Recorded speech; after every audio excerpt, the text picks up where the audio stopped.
America Iran बातचीत को लेकर बड़ी खबर सामने आ रही है। सोमवार को दूसरे दौर की बातचीत होने वाली है दोनों देशों के बीच। पाकिस्तान के इस्लामाबाद में वार्ता होगी। ईरान के अधिकारियों ने इस बात की पुष्टि कर दी है।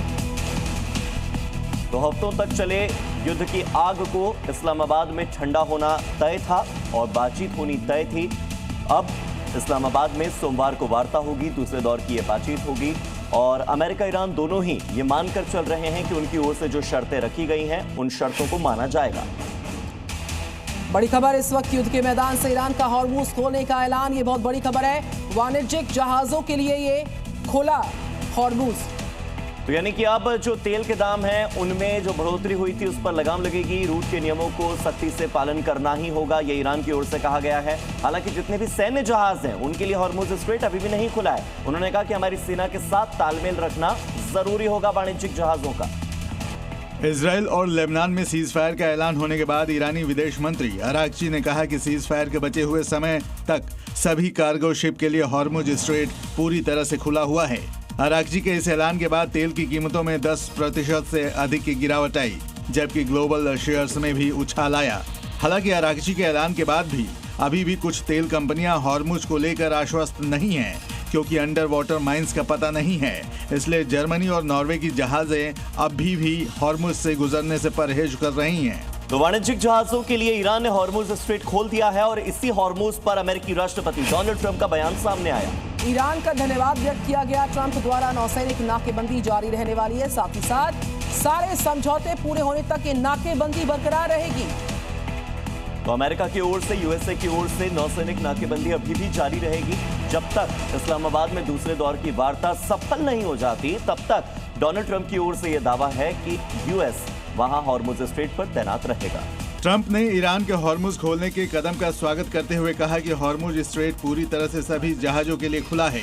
ट्रंप ने हॉर्मुज खोलने का ऐलान किया, लेकिन इसके साथ ही एक बात और साफ कर दी कि अमेरिका ईरान की नाकेबंदी नहीं हटाएगा जब तक ईरान के साथ समझौता 100% पूरा नहीं हो जाता। ट्रंप के रुख से एक बात तो साफ है कि सीज फायर खत्म होते ही या तो किसी ठोस नतीजे पर पहुंचना होगा या नहीं तो दोनों तरफ से दोबारा हमले शुरू हो जाएंगे। हॉर्मुज स्ट्रेट पर फिर खतरा मंडराने लगेगा। अमेरिका ईरान तनाव पर इस वक्त की ब्रेकिंग न्यूज है। ईरान को $20 अरब देने को तैयार अमेरिका। सूत्रों के हवाले से यह खबर है, जब्त ईरानी फंड से $20 अरब जारी करने वाला है अमेरिका। बदले में ईरान को अपने पास जमा एनरिच्ड यूरेनियम यानी कि संवर्धित यूरेनियम का भंडार अमेरिका को सौंपना होगा। किसी भी तरह से पैसे का लेन देन नहीं होगा, ये ट्रंप ने क्लियर किया है। ईरान परमाणु कार्यक्रम को अनिश्चित काल के लिए निलंबित करने पर सहमति बन पाई।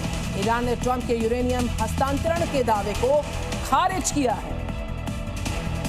इधर ईरान की राजधानी तेहरान में सरकार के समर्थन में बड़ी संख्या में महिलाएं और खास तौर पर लड़कियों ने हिस्सा लिया। ईरान में इस्लामिक शासन समर्थित लोगों को अमेरिका पर शक है, क्योंकि उनको लगता है कि यह सीज फायर एक धोखा है। अमेरिका एक बार फिर हमले शुरू कर सकता है।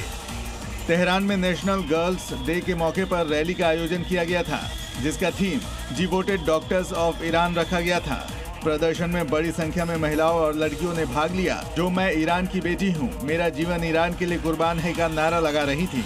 प्रदर्शन में बुर्का पहने कुछ महिलाओं के हाथ में भारी हथियार भी देखे गए, जिनके हाथ में स्लोगन लिखा पोस्टर और ईरान के सुप्रीम लीडर और युद्ध में मारे गए नेताओं के पोस्टर थे। अमेरिका का बड़ा फैसला है। ईरान समर्थित इराकी गुटों के 7 कमांडर्स पर प्रतिबंध की खबर आ रही है। कताइब हिजबुल्लाह के कमांडर ब्लैकलिस्ट हो चुके हैं। असाहब अहल अल हक के कमांडर्स पर बैन लगा दिया है अमेरिका ने। अमेरिकी ठिकानों पर हमलों में ये शामिल थे कमांडर, ऐसा दावा अमेरिका का है और इसी आधार पर उन पर बैन लगा दिया गया है। बताया जा रहा है कि मिडिल ईस्ट में तनाव एक बार फिर से बढ़ सकता है। तो लेबनान इजराइल बॉर्डर पर हालात काफी ज्यादा संवेदनशील है, बहुत गंभीर हालात बने हुए हैं। दक्षिणी लेबनान में सोमवार को इजरायली सैन्य कार्रवाई तेज होने के बाद आसमान में धुएं के गुबार देखे गए। वहीं बेरूत के दक्षिणी उपनगरों में तबाही के निशान साफ दिखाई दे रहे हैं, जहां कई इमारतें मलबे में तब्दील हो चुकी हैं।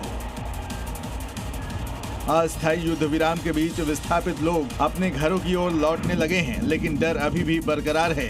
राष्ट्रपति ट्रंप ने 10 दिन के सीज फायर की घोषणा की थी, लेकिन क्षेत्र में तनाव बरकरार है।